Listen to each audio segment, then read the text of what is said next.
లూకాసు సువార్త 4వ అధ్యాయము 17 నుంచి 20వ వచనం దాకా మనం చదివాం. ఈ వచనంలో యేసు ప్రభు ఏం చేస్తున్నాడంట? ఆయన ఏం చేస్తున్నాడు? ఆయన సమాజ మందిరంలో ఉన్నాడు. ఏ రోజున? విశ్రాంతి దినమున సమాజ మందిరంలో ఉండి ప్రకటిస్తున్నాడు. గ్రంథము విప్పాడు. గ్రంథము విప్పిన తరువాత ఆయన చేతికి ఏం దొరికింది? ఏ వచనాలు దొరికినాయి? ప్రభువు ఆత్మ నా మీద ఉన్నది, పేదలకు సువార్త ప్రకటించుటకై ఆయన నన్ను అభిషేకించును. ఇవి ఎక్కడుంటుంది? ఎక్కడుందంట? యెషయా గ్రంథము 61వ అధ్యాయము 1 నుంచి చదివితే అక్కడ మనకి కనబడుతుంది. హల్లెలూయా. ఇప్పుడు చూడండి, యేసు ప్రభువు సమాజ మందిరంలో ఈ మాటలు ప్రకటిస్తున్నప్పుడు యెషయా గ్రంథము 61వ అధ్యాయం 1 నుంచి 3 వచనాలు ఆయన చేతికి దొరికింది కదా. అక్కడేముందో చదువుదాం. యెషయా గ్రంథము 61వ అధ్యాయము, అందరూ ఒకసారి 61వ అధ్యాయము. ప్రభువగు యెహోవా ఆత్మ నా మీదకు వచ్చి ఉన్నది, దీనులకు సువర్తమానము ప్రకటించుటకును యెహోవా నన్ను అభిషేకించెను, నలిగిన హృదయము గల వారిని దృఢపరచుటకును, చెరలోనున్న వారికి విడుదలను, బంధింపబడిన వారికి విముక్తి కలిగించుటకును, యెహోవా హితవత్సరము మన దేవుని ప్రతిదండన దినమును ప్రకటించుటకును, దుఃఖక్రాంతులందరినీ ఓదార్చుటకును. చూడండి, ఇక్కడ ఏంటి? దేవుడు యేసు ప్రభు యేసయ్య ఎక్కడ దాకా చెప్పాడు? బంధింపబడిన వారిని విముక్తి ప్రకటించుటకును యెహోవా హితవత్సరము అనే ఉంది కదా. యేసు ప్రభు వారు ఎక్కడ దాకా చదివారు చెప్పండి? లూకాసు వార్త 18వ అధ్యాయానికి మళ్ళీ ఒకసారి రండి. 4వ అధ్యాయం 18వ వచనానికి ఒకసారి రండి. హితవత్సరము అనే దాకా చదివి ఏం చేశాడు? వెంటనే ఆ గ్రంథాన్ని చుట్టి పరిచారకుడికి ఇచ్చాడు. ఇప్పుడు యేసు ప్రభు వారు ఈ వచనం ప్రకారము వచనం పూర్తిగా చదివాడా? వచనంలో కొద్దిగా మాత్రమే, ఒక లైన్ మాత్రమే చదివి అక్కడితో చుట్టిచ్చేసాడా? వచనం మొత్తం చదివారా? చదవాల. ఎక్కడ? వచనంలో కొద్ది భాగమే. ఎందుకు వచనంలో కొద్ది భాగమే? ఎందుకు వచనం మొత్తం ఎందుకు చదవలేదు అంటే, హితవత్సరము తర్వాత ఏముందో తెలుసా? దేవుని ప్రతిదండన. ఏముంది? ప్రతిదండన. ప్రతిదండన్ని ఆయన చదవటానికి ఇష్టపడలేదు. హల్లెలూయా. అంటే ఆయన వచ్చిన పని ఏంటి? యోహాను 3:17 చదవండి ఒకసారి. యోహాను సువార్త 3వ అధ్యాయం 17వ వచనం. యేసు ప్రభు వచ్చిన పని ఏంటి లోకానికి? యోహాను సువార్త 3వ అధ్యాయం 17వ వచనం. లోకము తన కుమారుని ద్వారా రక్షణ పొందుటకే గాని లోకమునకు తీర్పు తీర్చుటకు దేవుడు ఆయనను లోకములోనికి పంపలేదు. అంటే తీర్పు తీర్చడానికి ఆయన రాలేదు, ప్రతిదండన చెప్పడానికి ఆయన రాలేదు. అందుకే ఆయన ఎక్కడ దాకా చదివాడు? హితవత్సరము, ప్రతిదండన అనే భాగాన్ని ఆయన వచ్చే సమయానికి ఏం చేశాడంటే ఆ గ్రంథాన్ని చుట్టి పరిచారకుడికి ఇచ్చేశాడు. హల్లెలూయా. కానీ ఇప్పుడు మనం ఏం చేస్తామంటే, హితవత్సరం చెప్పరు చాలామంది, ఇంకా బంధింపబడిన వారికి విడుదల చెప్పరు, నలిగిన వారికి ఆదరణ చెప్పరు. కానీ డైరెక్ట్గా ఈ ప్రతిదండన అనే భాగం ఏదైతే ఉందో దాని దగ్గరికి డైరెక్ట్గా వెళ్ళిపోతారు. కానీ యేసు ప్రభు ఏం చేశారు? ఆయన ఈ లోకంలో ఉన్నప్పుడు ప్రతిదండన అనే భాగం వచ్చినప్పుడు గ్రంథాన్ని చుట్టి పరిచారకుడికి ఇచ్చాడు. హల్లెలూయా. అంటే ఆయన ప్రతిదండనని ప్రకటించడానికి ఆయన రాలేదు. He did not came to proclaim the judgment of God, but he came to proclaim the salvation of God. Hallelujah. దేవుని రక్షణను ప్రకటించడానికి వచ్చాడు, కానీ దేవుని ప్రతిదండాన్ని ప్రకటించడానికి ఆయన ఈ లోకానికి రాలేదు. ఆమేన్. హల్లెలూయా. కాబట్టి ఆయన వచ్చింది, అందుకే ఆ సమయం వచ్చేసరికి ఆయన ఏం చేశాడంటే గ్రంథాన్ని చుట్టడం జరిగింది. కాబట్టి ఏంటంటే చూడండి, ఈ రోజున ఏం చూస్తామంటే మనము కొద్ది విషయాలు బైబిల్లో నుంచి క్రైస్తవుల జీవితములో ఎలా ఉంటుంది, క్రైస్తవుడిగా జీవించేటప్పుడు జీవితం ఎలా ఉంటుంది అనేది మనము చూస్తాము. హల్లెలూయా. ఏమవుతుందంటే ఇక్కడ ఒకసారి ఏమవుతుందంటే మనకేంటంటే పాత నిబంధన చదవబడినప్పుడల్లా ఏమైందంట? ఆ ముసుకు వారి ముఖముల మీద నిలిచి ఉన్నది అంటాడు. కొరింథీయులకు రాసిన 2వ పత్రిక వద్దాం. కొరింథీయులకు రాసిన 2వ పత్రిక 3వ అధ్యాయము 15వ వచనము 14 నుంచి చదువుతాను. మరియు వారి మనసులు కఠినములాయను గనుక, చూడండి, కొంతమంది మనసులు ఏమైనాయంట? కఠినమైందంట. కఠినమైంది కాబట్టి ఏమైంది? నేటి వరకు అంటే ఇప్పటికీ కూడా, ఈ రోజుకి కూడా పాత నిబంధన చదువుతున్నప్పుడు ఏమవుతుంది? అది క్రీస్తునందు కొట్టివేయబడినని వారికి తేటపరచబడక. చాలామంది అంటారు ధర్మశాస్త్రం కొట్టివేయబడలేదు, కొట్టేయడానికి రాలేదని యేసు ప్రభు వారు అన్నారు. అంటే మరి ఇక్కడేమంటాడు? పాత నిబంధన కొట్టివేయబడింది. హల్లెలూయా. ఆ కొట్టివేయబడింది అన్న సంగతి ఏమవుతుందంట? వాళ్ళకి తేటపరచబడక. అంటే పాత నిబంధన చదువుతారు, ఎలా చదువుతారంటే కొట్టివేయబడింది అన్న ఉద్దేశంతో చదవరు. ఎలా చదువుతారంటే ఇంకా మనం ఆ ఆజ్ఞలను మనం ఫాలో అవ్వాలి, ఇంకా వాటిని పాటించాలి, అందులో దేవుడు ప్రజలకు పంపించిన శిక్షలు ఇవన్నీ ఇప్పటికీ వస్తూ ఉంటాయి, ఇలాంటి ఉద్దేశంతో చదువుతూ ఉంటారు. ఆ పాత నిబంధన కొట్టివేయబడినన్న సంగతి వారికి తేటపరచబడక ఆ ముసుకే నిలిచి ఉన్నది. ఆ ముసుకే అంటే అది మాత్రమే అని నిలిచి ఉన్నది. నేటి వరకును మోషే గ్రంథము వారు చదువునప్పుడల్లా ముసుకు వారి హృదయముల మీద ఉన్నది. కానీ ఇప్పటికీ పాత నిబంధన చదివేటప్పుడు ఎలా ఉందంట? వాళ్ళకి ముసుగు ఉందంట. ఏంటా ముసుగు? మనం కప్పుకునే ముసుగు కాదు. ఏంటా ముసుగు? పాత నిబంధన చదివేటప్పుడు ఆ వెయిల్, ఆ ముసుగు ఉంది. అది చదివేటప్పుడు ఎలా చదువుతారంటే దీన్ని నేను పాటించాలి, ఇందులో ఉన్న శిక్షలు నాకు ఇప్పటికీ అమల్లో ఉంటాయి అన్నట్టు చదువుతారు. దేవుడు ఆశీర్వదిస్తాడు అంటే దానికి నేను అర్హుణ్ణి కాదు అనుకుంటారు. కానీ దేవుడు శపిస్తాడు అంటే దానికి మనం అర్హులము అన్నట్టు భావిస్తూ ఉంటారు. కాబట్టి ఏంటంటే పాత నిబంధన వేరు, కొత్త నిబంధన వేరు. క్రీస్తునందు పాత నిబంధన కొట్టివేయబడింది. హల్లెలూయా. ఆ విషయాన్ని మనం గ్రహించాలి. ఆ విషయాన్ని మనం ఏం చేయాలి? గ్రహించాలి. హల్లెలూయా. ఇదేంటంటే యేసు ప్రభువుని నమ్మిన తర్వాత మొట్టమొదటి తెలుసుకోవాల్సిన విషయము. హల్లెలూయా. కాబట్టి ఏమవుతుందంటే ఆ ముసుగు వారి మీద నిలిచి ఉన్నది అంటాడు. కాబట్టి ఏంటంటే అక్కడ ఉన్న పద్ధతులు, అక్కడ ఉన్న కొన్ని ఉగ్రత, దేవుడు పంపించిన ఉగ్రతలు ఇవన్నీ ఇప్పుడు జరగవు. ఎందుకు జరగవు? దేవుడు ఇప్పుడు వేరా, ఇప్పుడు మారాడా అంటే దేవుడు మారలా. దేవుడు ప్రజలతో ఎలా వ్యవహరిస్తాడంటే ప్రజలతో తాను చేసుకున్న నిబంధనను బట్టి దేవుడు వ్యవహరిస్తాడు. దేవుడు God is constant, he's never changing. అంటే దేవుడు ఎప్పటికీ ఏకరీతిగా ఉంటాడు, నిన్న నేడు రేపు ఒకేలాగుంటాడు. కానీ దేవుడు ప్రజలతో వ్యవహరించేటటువంటి తీరు ఏదైతే ఉంటుందో అది ఆయన మారటాన్ని బట్టి మారదు. కానీ ఆయన ప్రజలతో చేసుకున్న నిబంధనను బట్టి ఆయన ప్రజల్ని ఎట్లా ఉంటుంది, ఆయన ప్రజలతో చేసే డీలింగ్ అనేది ఉంటుంది. హల్లెలూయా. పాత నిబంధనలో ఏమవుతుంది? తప్పు చేస్తే కంటికి కన్ను తీసేయాలి, ఎవడైనా నిన్ను కొడితే వాడికి అదే శిక్ష మరలా పడాలి, ఇట్లా ఉంటుంది. ఇప్పుడు నిబంధన మారితే ఏమవుతుంది? నిబంధన మారటాన్ని బట్టి ఆ నిబంధనలో ఉన్న ఆ సారానుకూలంగా ఏమవుతుందంటే ప్రజల నడవడిక, దేవుడు ప్రజలతో చేసుకున్న నిబంధనను బట్టి ఆయన వ్యవహరించేటటువంటి తీరు ఉంటుంది. హల్లెలూయా. ఇప్పుడు దేవుడు మనతో చేసుకున్న నిబంధన అటువంటిది. హల్లెలూయా. కాబట్టి ఏంటంటే దీనిని ఏం చేయకూడదంటే కలపకూడదు. ఆమేన్.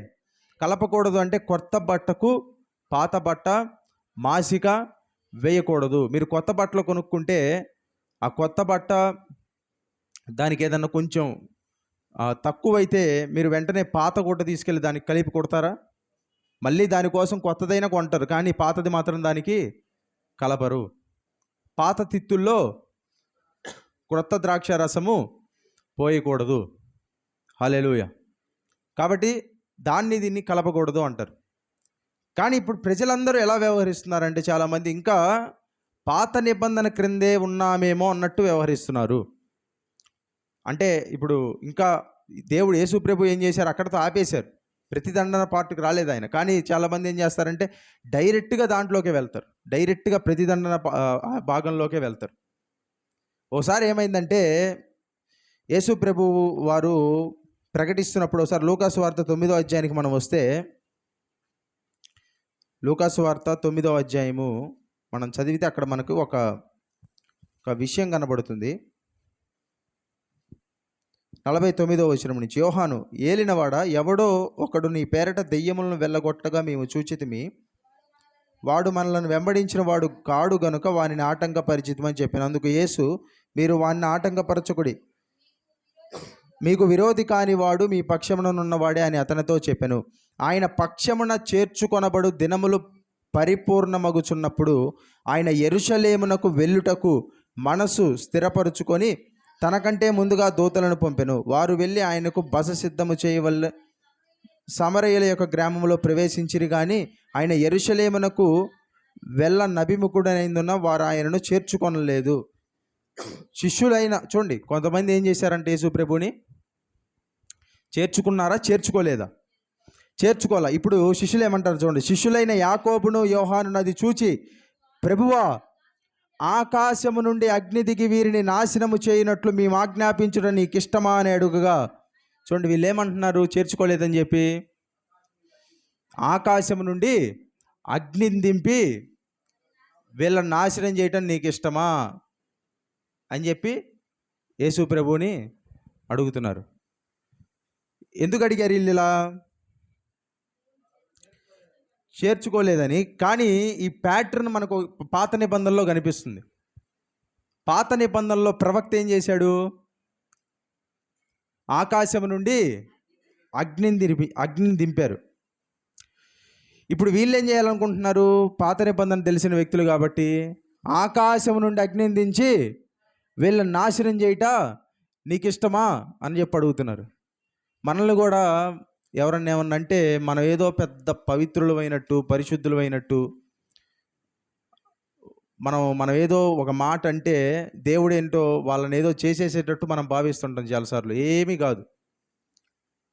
ఓకే, మీరు మీ మనసులో దురుద్దేశం పెట్టుకొని ఒక వ్యక్తిని ఏమన్నా అన్నా, ఆ వ్యక్తిని నేను శపించాను అని మీరు అనుకున్నా ఏమీ కాదు. ఆ వ్యక్తి ఇంకా సంతోషంగా ఉంటాడు. ఇది మీరేదో అగ్నిని దించి ప్రజల్ని నాశనం యేసు ప్రభువే నాశనం చేయట్లా. కానీ మనం ఏంటంటే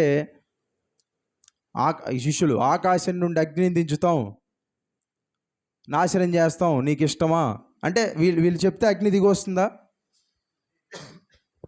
అంటే వీళ్ళు ఎంత కాన్ఫిడెన్సో చూడండి. ఆకాశం నుంచి అగ్నిని దింపుతాం, నీకు ఇష్టమా అని అడిగితే యేసు ప్రభు ఏమంటారంటే, ఆయన వారి తట్టు తిరిగి ఏం చేశాడంట?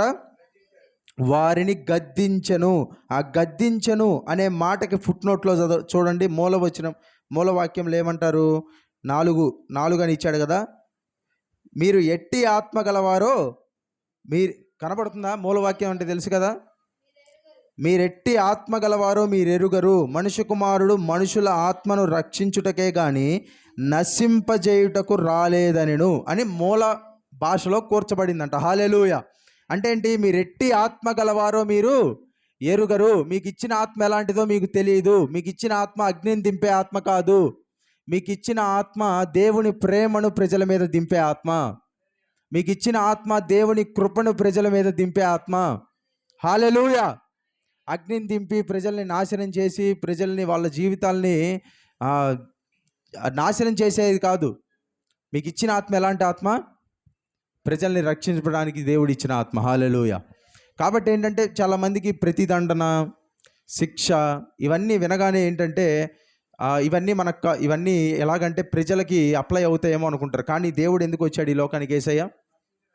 యేసయ్య ఎందుకు ఈ లోకంలో జన్మించాడు? ప్రజలందరినీ రక్షించడానికి. హల్లెలూయా.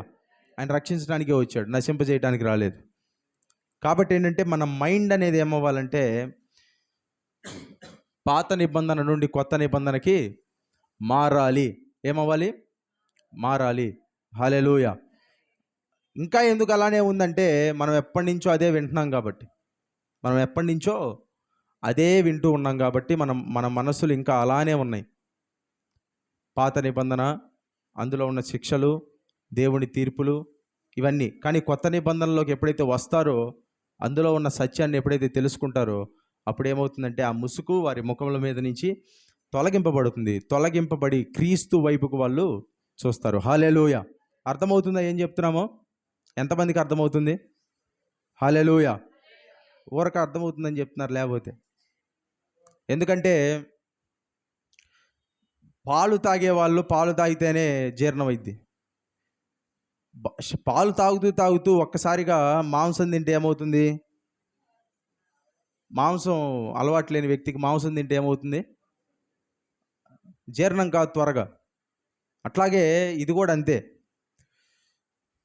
ఎప్పుడు ఏదో పైన చెప్పి అట్లా అలవాటయ్యి వాక్యం కొన్నిసార్లు ఏమవుతుందంటే జీర్ణం కాదు, అర్థం కాదు. కాబట్టి ఏం చేయాలంటే మనం చాలా జాగ్రత్తగా వినాలి. హల్లెలూయా. కాబట్టి ఏమవుతుందంటే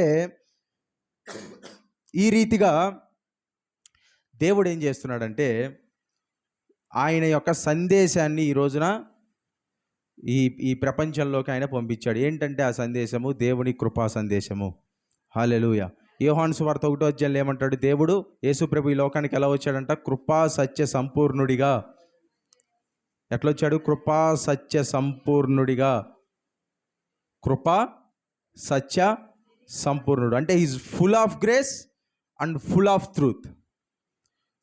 కృపలో సంపూర్ణుడు, సత్యములో సంపూర్ణుడు. హల్లెలూయా. కృపా సత్య సంపూర్ణుడిగా వచ్చి మన మధ్యలో ఆయన నివసించాడు. కాబట్టి ఆయన నివసించిన విధానం ఏదైతే ఉందో ఆ విధానాన్ని బట్టే మనం అందరము రక్షించబడుతున్నాము. హల్లెలూయా. కాబట్టి ఈ రోజున మనం చూస్తే ఇంకొన్ని విషయాలు మనం చూద్దాం. అయితే ఇప్పుడు చూడండి, యేసు ప్రభు కృప వలన మనం ఏమయ్యామంటే నీతిమంతులమయ్యాము. ఆయన ఉగ్రత మన మీద ఇంకెప్పటికీ ఉందా లేదా? లేదు. హల్లెలూయా. రోమీయులకు రాసిన పత్రిక 5వ అధ్యాయము 9వ వచనం చదివితే ఒక మాట ఏమంటారంటే, కాబట్టి ఆయన రక్తము వలన ఇప్పుడు నీతిమంతులముగా తీర్చబడి మరింత నిశ్చయముగా ఆయన ద్వారా ఉగ్రత నుండి రక్షింపబడుదుము. హల్లెలూయా. రోమా 5:9 ఏమంటారు? ఆయన రక్తం వల్ల నీతిమంతులుగా తీర్చబడ్డాము. కాబట్టి ఇప్పుడు ఏమవుతుంది? మరింత నిశ్చయముగా ఆయన ద్వారా ఉగ్రత నుండి రక్షింపబడుదుము. దేని నుండి రక్షింపబడతాము చెప్పండి? ఉగ్రత నుండి రక్షింపబడతాము. హల్లెలూయా. రక్షింపబడతాను అని చెప్పండి. అందరూ చెప్పండి. హల్లెలూయా. కాబట్టి ఆయన ఉగ్రత నుండి మనం రక్షించబడతాము. ఎట్లా రక్షించబడతాము అంటే 10వ వచనంలో ఏమంటాడంటే, చూడండి ఈ వచనం చాలా జాగ్రత్తగా అర్థం చేసుకుందాం. ఏలయనగా శత్రువులమై ఉండగా ఆయన కుమారుని మరణము ద్వారా మనము దేవునితో సమాధానపరచబడిన ఎడల సమాధానపరచబడిన వారమై ఆయన జీవించుడు చేత మరి నిశ్చయముగా రక్షింపబడుదుము. హల్లెలూయా. ఇప్పుడు ఈ వచనాన్ని కొంచెం జాగ్రత్తగా అర్థం చేసుకుందాం. ఏమంటారంటే ఒక్కొక్క భాగం చదువుతాను. ఏలయనగా శత్రువులమై ఉండగా, ఫస్ట్ మనం ఎవరు అంటే మొదట్లో శత్రువులమై ఉన్నప్పుడు ఏం చేశాడు దేవుడు? ఆయన కుమారుని మరణము ద్వారా మనల్ని దేవునితో సమాధానపరుచుకున్నాడు. ఎప్పుడు? మనమేమై ఉన్నప్పుడు? శత్రువులమై ఉన్నప్పుడు. ఏం చేశాడు? యేసుప్రభు మరణం ద్వారా దేవునితో సమాధానపరచబడ్డాం. ఓకే, శత్రువులమై ఉన్నప్పుడు. ఇప్పుడేమయ్యాము? అప్పుడు శత్రువులమే, ఇప్పుడు ఎవరు? ఇప్పుడు ఆయనకు సమీపస్తులము. ఎఫెసీ 2లో ఏమంటాడు తెలుసా? ఒకప్పుడు దూరస్తులు, ఇప్పుడు సమీపస్తులు. అంటే శత్రువులము, ఇప్పుడు ఆయన కుమారులమయ్యాము. ఓకే, శత్రువులమై ఉన్నప్పుడు ఏం చేశాడు? ఆయన మన కొరకు ప్రాణం పెట్టి మనల్ని రక్షించాడు. ఇప్పుడు సమీపస్తులం అంటే కుమారులమయ్యాము. ఇప్పుడు చూడండి, సమాధానపరచబడిన ఎడల సమాధానపరచబడిన వారమై ఆయన జీవించుడు చేత మరి నిశ్చయముగా రక్షింపబడుదుము. అంటే దీని అర్థం ఏంటో తెలుసా? శత్రువులుగా ఉన్నప్పుడు ఆయన మన కోసం మరణించి మనల్ని రక్షించాడు. ఇప్పుడు ఆయనకి కుమారులమయ్యాము. కుమారులుగా ఉన్నప్పుడు ఆయన మనల్ని జీవిస్తూ రక్షిస్తాడు. హల్లెలూయా. అదే అన్నాడు. ఏమన్నాడు? ఆయన జీవించుడు చేత మరి నిశ్చయముగా రక్షింపబడుదుము. అర్థమైందా? శత్రువులుగా ఉన్నప్పుడు మరణిస్తూ శిలువ మీద మరణించి రక్షించాడు. ఇప్పుడు కుమారులమయ్యాము. ఇప్పుడు ఎట్లా రక్షిస్తాడు తెలుసా? బతికే ఉన్నాడు, ఆయన జీవిస్తున్నాడు. ఎక్కడ? మనందరిలో ఉన్నాడు, పరలోకంలో జీవిస్తున్నాడు. ఇప్పుడు జీవిస్తూ నిశ్చయంగా రక్షిస్తాడు. ఒక ఆయన ఏమంటాడంటే, if a dying saviour can save you, how much more the living saviour can save you. అంటే దాని అర్థం ఏంటో తెలుసా? చనిపోతున్న రక్షకుడు నిన్ను రక్షించినట్లయితే ఇప్పుడు బ్రతికే ఉన్న రక్షకుడు నిన్ను ఎంత నిశ్చయంగా రక్షిస్తాడు. ఆయన శిలువ మీద మరణిస్తే ఏం చేశాడు? ఆయన మనల్ని రక్షించాడు. ఇప్పుడు మరణించట్లా, బ్రతికి జీవిస్తున్నాడు. ఇప్పుడు ఇంకెంత నిశ్చయంగా రక్షిస్తాడు. చనిపోయే రక్షకుడికే మనల్ని రక్షించేంత బలం ఉంటే ఇప్పుడు జీవిస్తున్న రక్షకుడికి మనల్ని ఆ రక్షణను నిశ్చయిత చేసే అంత బలం ఉండదా? హల్లెలూయా. మన రక్షణ కోల్పోవాలి అంటే ఈ ప్రపంచంలో పాపమో ఇంకేదో కాదు, జరగాల్సింది ఒక్కటే. ఏం జరగాలో తెలుసా? యేసుప్రభు మరలా చనిపోవాలి. యేసుప్రభు మరలా చనిపోతే మనం మన రక్షణని కోల్పోతాం. ఆయన చనిపోకపోతే కోల్పోము. యేసుప్రభు చనిపోతాడా? చనిపోడు. హల్లెలూయా. కాబట్టి ఆయన బ్రతికున్నంతకాలం, ఆయన జీవిస్తున్నంతకాలం మన రక్షణ కొనసాగుతూనే ఉంటుంది. ఎంతకాలం ఆయన జీవిస్తూ ఉంటాడంటే ఇక శాశ్వత కాలం వరకు ఆయన ఉంటాడు. ఎటర్నల్ అంటే ఇక దానికి ఒక ఎండింగ్ లేదు. ఆయన ఒక్కసారి మరణించి మనల్ని అందరినీ రక్షించాడు. హల్లెలూయా. కాబట్టి అంత గొప్ప రక్షణని మనకి ఇచ్చాడు. ఆయన ఉగ్రత నుండి మనల్ని తప్పించాడు. హల్లెలూయా. కాబట్టి ఉగ్రత నుండి దేవుడు మనల్ని తప్పించాడు. కాబట్టి ఇప్పుడు మనకు ఆయన ఏమి ఇచ్చాడంటే ఒక గొప్ప రక్షణ ఆయన మనకు ఇచ్చాడు. హల్లెలూయా. కాబట్టి ఏమవుతుంది ఇప్పుడు క్రైస్తవ జీవితంలో? ఏమవుతుందంటే ఉగ్రత లేదు. ఆమేన్. ఉగ్రత రాదు. రోమీయులకు రాసిన పత్రిక 8వ అధ్యాయం 1వ వచనంలో ఏమంటారు? కాబట్టి ఇప్పుడు క్రీస్తు యేసునందున్న వారికి ఏ శిక్షా విధియు లేదు. There is nothing to condemn. ఏ శిక్షా విధి లేదు, శిక్ష అనేదే లేదు. చాలామంది వస్తారు, ఆ స్త్రీ ఎవరైతే పట్టబడుతుందో వ్యభిచారంలో, ఆ స్త్రీని కొట్టడానికి పెద్దల నుంచి పిల్లల వరకు అందరూ వస్తారు. వాళ్ళే తీసుకొని వస్తారు. వాళ్ళు తీసుకొని వచ్చి ఏం చేస్తారు? ఆమెని ఎక్కడ నిలబెడతారు తెలుసా? మధ్యలో అని ఉంటుంది. ఎక్కడ నిలబెట్టారంట? మధ్యలో నిలబెట్టి ఆయన్ని క్వశ్చన్ అడుగుతారు. ఇప్పుడు ఏం చేయాలి? మోషే ధర్మశాస్త్రం అయితే రాళ్లతో కొట్టమని చెబుతుంది. నువ్వు మాత్రం ఏం చెబుతావు? రాళ్లతో కొట్టమంటే ఇతను కూడా మనలో ఒకడే, ఎందుకంటే ధర్మశాస్త్రాన్ని పాటిస్తున్నాడు. రాళ్లతో కొట్టొద్దు అంటే ధర్మశాస్త్రాన్ని వ్యతిరేకించి మీరాడు. కాబట్టి ఇతన్ని మనం ఏం చేయాలి? ధర్మశాస్త్రం మీరిన వారిని రాళ్లతో కొట్టాలి. ఇప్పుడు కొట్టండి అంటే వాళ్ళతో కలిపేసుకుంటారు. కొట్టొద్దు అంటే ఈయన కొట్టడానికి సిద్ధమవుతారు రాళ్లతో. ఇప్పుడు యేసుప్రభు ఏమంటాడు తెలుసా? మీలో మొదట ఎవడు రాయి వేయాలంటే పాపము చేయని వాడు మొదట ఆమె మీద రాయి వేయండి అంటాడు. అప్పుడేమవుతుందంటే పెద్దల నుంచి చిన్నపిల్లల వరకు అందరూ వాళ్ళ దగ్గర ఉన్న రాళ్ళన్నీ కింద పడేసి అక్కడి నుంచి వెళ్ళిపోతారు. హల్లెలూయా. ఎవరినైనా ఒకరిని నిందించే ముందు, ఒకరి మీద ఒక మాట అనే ముందు ఒకసారి ఆగి మీరేం చేయలేదేమో ఒకసారి ఆలోచించండి మీరు. ఓకే. కృప అంటే ఏంటంటే అది అంటే చూడండి, తప్పు వాళ్ళతో చెప్పటం వేరు, వాళ్ళని మధ్యలో నిలబెట్టి ప్రజలందరి ముందు చెప్పటం వేరు. మీకు ధైర్యం ఉంటే ఎవరి తప్పును వాళ్ళతోనే చెప్పండి. ధైర్యం లేకపోతే ఏం మాట్లాడొద్దు. ధైర్యం లేని వాళ్ళు ఏం చేస్తారు? ఇప్పుడు అందరి ముందు అందరికి నీ తప్పు నీతో చెప్పేవాడు నీకు స్నేహితుడు, నీ తప్పు ఇతరులతో చెప్పేవాడు స్నేహితుల్లో నటించే శత్రువు. ఓకే. నీ తప్పు నీతో చెప్తే అతను స్నేహితుడు. నీ తప్పు నీతో కాకుండా ఇతరులతో చెప్తున్నాడు అనుకో, నువ్వు లేనప్పుడు అతను ఎవరో తెలుసా? స్నేహితుల్లా నటించేటటువంటి శత్రువు. శత్రువు అన్నా కానీ మనకు క్లారిటీ ఉంటుంది, వీడు నా శత్రువు అని. కానీ ఇలాంటి వాళ్ళ వల్ల వీడు నా స్నేహితుడు అనుకుంటాం, కానీ మనకు తెలియని శత్రువు. మనం నమ్మి అన్నీ చెబుతాం, అతను కూడా వేరే వాళ్ళకి మనం చెప్పినవన్నీ చెబుతూ ఉంటాడు. పరిసయ్యులు కూడా అలాంటి వాళ్ళే. వీళ్ళేమి పాపం చేయనట్టు, వీళ్ళలో ఏమి తప్పులు లేనట్టు ఆమెను తీసుకొని వచ్చి నిలబెట్టారు. వాస్తవానికి ఆమె చేసిన పాపం కన్నా వీళ్ళు చేసిన పాపాలే ఇంకా ఎక్కువ. కాబట్టి యేసుప్రభు ఆ మాట అన్న తర్వాత అందరు రాళ్ళు పడేసి వెళ్ళిపోయిన తర్వాత ఆయన అంటాడు, ఏమంటాడు తెలుసా? అమ్మా, నీకు ఎవరు శిక్షించలేదా? నీకు ఎవరు శిక్ష విధింపలేదా? అప్పుడు ఆయన ఏమంటాడంటే, నేను కూడా నీకు శిక్ష విధింపను. అసలు వాస్తవానికి అక్కడ రాయి వెయ్యటానికి అర్హత ఉన్న వ్యక్తి ఎవరు? యేసయ్య. ఎందుకంటే ఆయనలో ఏ పాపము లేదు. కానీ రాయి వెయ్యటానికి అర్హత ఉన్న ఆయన రాయి వెయ్యలేదు. ఈరోజు మనకి రాయి వెయ్యటానికి అర్హత లేకపోయినా కానీ వెంటనే తీసుకుంటాం చేతిలోకి రాయి. ఏం చేస్తాం? వెంటనే తీసుకుంటాం.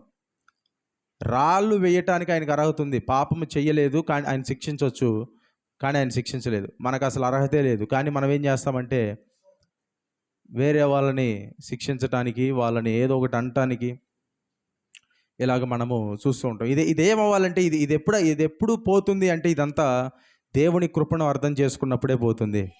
హల్లెలూయా. ఇదంతా ఏదో మనం ఇలా ఉండాలి, అలా ఉండాలి, ఇట్లా వేరే వాళ్ళని మనము ఇట్లా చేయకూడదు అంటే పోదు. ఇది దేవుడి కృప ఎప్పుడైతే అర్థమవుతుందో అప్పుడు ఆటోమేటిక్గా నీకేమవుతుందంటే ఇతరుల పట్ల దేవుని ప్రేమ వస్తుంది. హల్లెలూయా. అదే దేవుడు మనతో చెబుతున్నాడు. అయితే రోమా 8:1 ఏమంటాడు? క్రీస్తు యేసునందున్న వారికి ఇప్పుడు ఏ శిక్షా విధి లేదు. అయితే దానికన్నా మునుపు ఒక మాట అంటారు. ఈ మాట ఏమవుతుంది? రోమిలకు రాసిన పత్రిక 7వ అధ్యాయము 22వ వచనం నుంచి చదివితే, అంతరంగ పురుషుని బట్టి దేవుని ధర్మశాస్త్రమునందు నేను ఆనందించున్నాను, కానీ వేరొక నియమము నా అవయముల్లో ఉన్నట్లు నాకు కనబడుచున్నది. అది నా మనసునందున్న ధర్మశాస్త్రముతో పోరాడుచు నా అవయముల్లో పాప నియమమును నన్ను చెరపట్టి లోపరుచుకొనుచున్నది. అయ్యో, నేనెంత దౌర్భాగ్యుడను! ఇట్టి మరణమునకు లోనగు శరీరము నుండి నన్నెవడు విడిపించును? పౌలు గారు ఏమంటున్నారు? ఆయన దౌర్భాగ్యుడును అంటున్నారు. ఎందుకు దౌర్భాగ్యుడు? ఎందుకు దౌర్భాగ్యుడు అంటే ఇప్పుడు కాదు, 7వ అధ్యాయం అంతా ఒక ధర్మశాస్త్రం క్రింద ఉండేటటువంటి వ్యక్తి యొక్క స్ట్రగుల్ అనమాట. దాన్ని ఏమంటారు? ఇబ్బంది. ధర్మశాస్త్రం కింద ఉండే వ్యక్తి యొక్క ఇబ్బంది ఎలా ఉంటుందో దాని గురించి చెప్పాడు 7వ అధ్యాయం. అందుకే ఆ అధ్యాయంలో ఆ ఇబ్బందిని గురించి చెబుతూ నేనెంత దౌర్భాగ్యుడును అంటున్నాడు. అంతేగాని యేసు ప్రభు కృప ద్వారా రక్షించబడిన తర్వాత దౌర్భాగ్యుడు అన్నట్ల. అది చెప్పి ఇట్టి మరణమునకు లోనకు శరీరం నుండి నన్ను ఎవడు విడిపించగలడనే ప్రశ్న వేశారు కదా. ఆ ప్రశ్నకి ఇక్కడే పౌలు గారు 8వ అధ్యాయంలో మనకి సమాధానం ఇస్తారు. 8:2 చూస్తే, క్రీస్తు యేసునందున్న జీవమిచ్చు ఆత్మ యొక్క నియమము పాప మరణముల నియమము నుండి నన్ను విడిపించెను. ఎట్లనగా ధర్మశాస్త్రము దేనిని చేయజాలకపోయెనో దేవుడు దానిని చేసెను. ఇక్కడ ఏమన్నాడు? నియమము నుండి నన్ను విడిపించెను. పైన ఏమన్నాడు? 7:24 చివరిలో శరీరము నుండి నన్నెవడు విడిపించును, ఎవడు విడిపించును అన్నాడు. 8వ అధ్యాయంలో ఏం చేశాడు? దానికి సమాధానం ఇచ్చాడు. ఏం సమాధానము? క్రీస్తు యేసునందు జీవం ఇచ్చే నియమము ఈ పాప మరణముల నియమం నుండి నన్ను విడిపించిందనే సమాధానం ఇచ్చాడు. హల్లెలూయా. అంటే ధర్మశాస్త్రములో ఉన్న ఇబ్బందికి, దాని కింద ప్రజలు పడే ఇబ్బందికి 8వ అధ్యాయంలో ఒక జవాబునిచ్చాడు, విడుదలనిచ్చాడు. హల్లెలూయా. కాబట్టి యేసుక్రీస్తు మాత్రమే విడిపిస్తాడు. పాత నిబంధన దాని కింద ఉన్న వారందరిలో ఒక ఇబ్బంది ఉంటుంది. కానీ దేవుని కృప కిందకు వచ్చిన తర్వాత ఆ కృపలో దేవుడు మనకేం చేస్తారంటే విడుదలను కలగజేస్తాడు. హల్లెలూయా. మీరు ఎప్పుడైనా ఇబ్బంది పడ్డారో? ధర్మశాస్త్రమును పాటించాలి, ధర్మశాస్త్రాన్ని కంప్లీట్గా నెరవేర్చాలి అని ఎవరైనా ఇబ్బంది పడ్డారా? అసలు అక్కడ దాకా ఆలోచించడం ఎందుకంటారా? అంత దూరం ఆలోచించే అంత అవసరం అసలు అంత అవసరం కూడా రాలేదు అంటారా? చరిత్రలో చూస్తే దేవుని కృపను గురించి బహుగా ప్రకటించిన వారందరూ ఒకప్పుడు ధర్మశాస్త్రము క్రింద చాలా ఇబ్బంది పడిన వారే. ధర్మశాస్త్రం క్రింద ఏమయ్యారు? చాలా ఇబ్బంది పడిన వారే. మార్టిన్ లూథర్ ఎంతమందికి తెలుసు? మార్టిన్ లూథర్ తెలుసా? ఎప్పుడు కలవలేదంటారా? పేరు విన్నారు కదా. మార్టిన్ లూథర్ అంటే మనకి ఇప్పుడు అందుబాటులో లేడు ఆయన. ఇప్పుడు ప్రస్తుతానికి ఉన్నారనుకుంటున్నారేమో. మార్టిన్ లూథర్ అంటే ఆయన 15వ శతాబ్దంలో 15-16 శతాబ్దాల్లో అప్పుడు ఆ సమయాల్లో సంఘానికి ఏం తీసుకొని వచ్చాడంటే రిఫార్మేషన్, సంస్కరణ తెలుగులో. హల్లెలూయా. ఆయన ఏం చేసేవాడంటే ఆయన దేవుడితో సమాధానంగా ఉండాలి అని చెప్పి చాలా ప్రయాసపడేవాడు. ధర్మశాస్త్రంలో ఉన్న ప్రతి ఆజ్ఞను పాటించాలి అని చెప్పి చాలా ప్రయాసపడేవాడు. అతడు చిన్ననాటి నుండి దేవుడు అతనికి ఏ విధంగా పరిచయం చేయబడ్డాడంటే ఒక ప్రేమించే తండ్రిగా కాదు, కానీ మన ఎప్పుడు పాపం చేస్తాడా మనిషి, ఎప్పుడు శిక్షిద్దామా అన్నట్టు దేవుడు ఎప్పుడు రెడీగా ఉంటాడేమో, సిద్ధంగా ఉంటాడేమో అన్న రీతిలో ఆ వ్యక్తికి చిన్న వయసులో నుండే దేవుడు పరిచయం చేయబడ్డాడు. అంటే దేవుళ్ళో ఉన్న ప్రేమ, ఆయనలో ఉన్న కరుణ ఇవన్నీ తెలియదు, చెప్పలేదు ఎవరు అతనికి. చిన్నప్పటి నుంచి అతను వినే ప్రసంగాలన్నీ ఎలా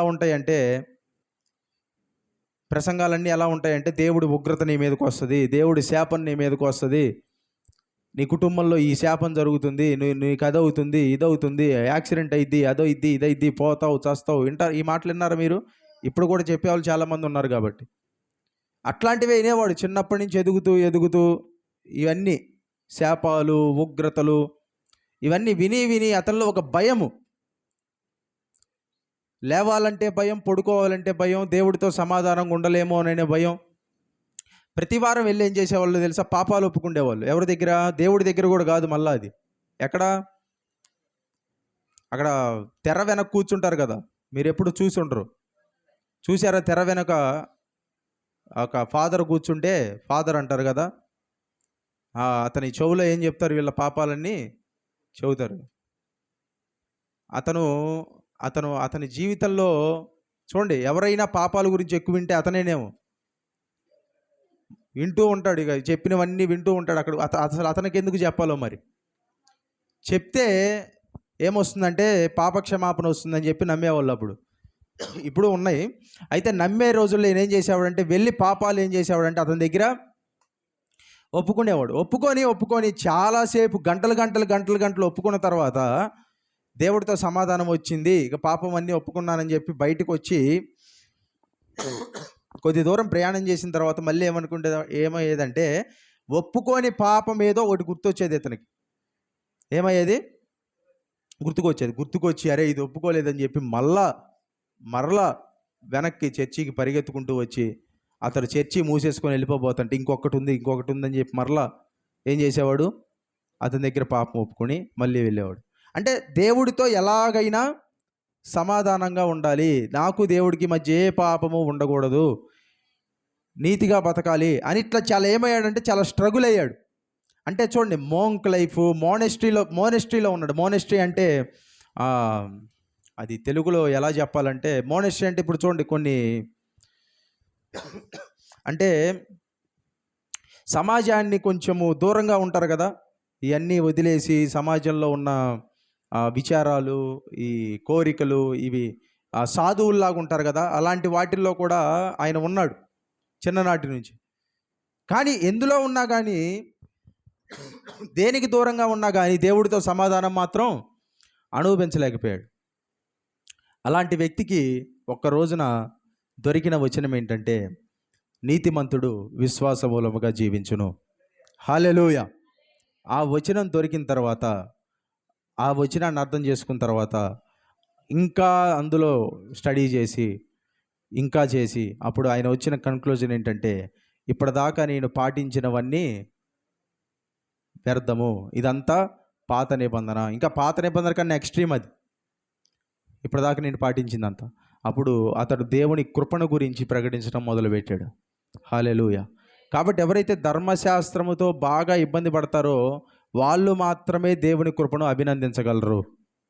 హల్లెలూయా.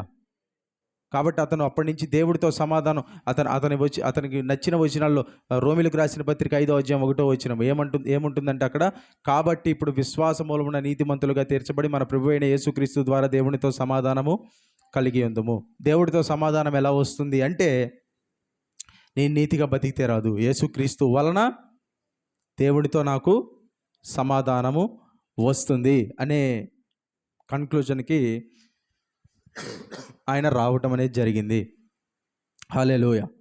కాబట్టి అతన్ని దేవుడు వాడుకొని గొప్పగా మరలా ఏం చేశాడంటే, ఈ యొక్క తన సంఘములోనికి దేవుడు తన కృపాబోధని, తన సమాధానాన్ని ప్రవేశపెట్టాడు. హల్లెలూయా. కాబట్టి ఏంటంటే, ఇవన్నీ మనం ఎందుకు తెలుసుకోవాలి అంటే, ఇవన్నీ ఫౌండేషన్ అంటే పునాది గట్టిగా ఉంటే దానిపైన మీరు ఎంతైనా కట్టుకోవచ్చు. హల్లెలూయా. పునాది గట్టిగా లేకపోతే దానిపైన మీరు కొంచెం కట్టాల్సిన దానికన్నా కొద్దిగా ఒక్క 2-3 ఇటుకలు పెట్టినా పడిపోయింది. పునాది ఎలా ఉండాలంట? బలంగా ఉండాలి, గట్టిగా ఉండాలి. హల్లెలూయా. అది బలంగా ఉంటేనే మీరు ఏదైనా చేయొచ్చు తర్వాత. హల్లెలూయా. ఇప్పటిదాకా నేను చెప్పిందంతా ఏంటి అంటే, క్రైస్తవుడు మొట్టమొదటిగా తెలుసుకోవాల్సిన విషయాలు ఇవన్నీ. ఎప్పుడో యేసుప్రభుని నమ్ముకున్న తర్వాత 10 ఏళ్ళకో 20 ఏళ్ళకో తెలుసుకోవాల్సిన కాదు, మొట్టమొదటిగా తెలుసుకోవాల్సిన విషయాలు ఇవన్నీ. హల్లెలూయా. వాళ్ళు ధర్మశాస్త్రం నుంచి విడిపించబడ్డారు, దేవుని కృప కిందకు వచ్చారు. ఇవన్నీ మొట్టమొదట అర్థం చేసుకోవాల్సిన విషయాలు ఇవన్నీ. హల్లెలూయా.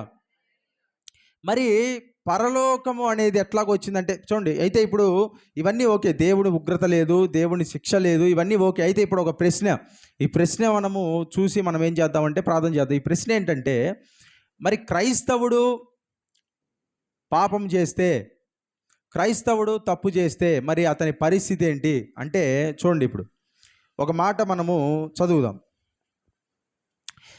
పాపము అంటే చూడండి, చాలామంది ఏమంటారంటే, పాపంలో పెద్ద పాపం లేదు, చిన్న పాపం లేదు, అన్ని పాపాలు ఒకటే అంటారు. కానీ అన్ని పాపాలు ఒకటి కాదు. కొన్ని పాపాలు పెద్ద ఉన్నాయి, చిన్నవి ఉన్నాయి, దేవుడి దృష్టికి ఉన్నాయి. అంటే చూడండి, కొన్ని పాపాలు ఏం చేస్తాయంటే, నీ శరీరానికి వ్యతిరేకంగా నువ్వు చేసే పాపాలు ఉన్నాయి.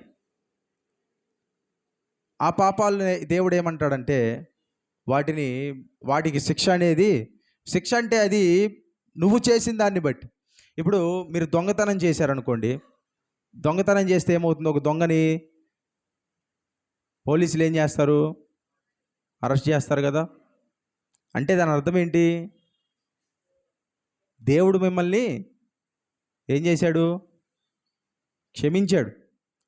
కానీ మీకు రావాల్సిన పరిణామం ఏమవుతుంది? మీకు వచ్చే తీరుతుంది, అది ఖచ్చితంగా జరుగుతుంది.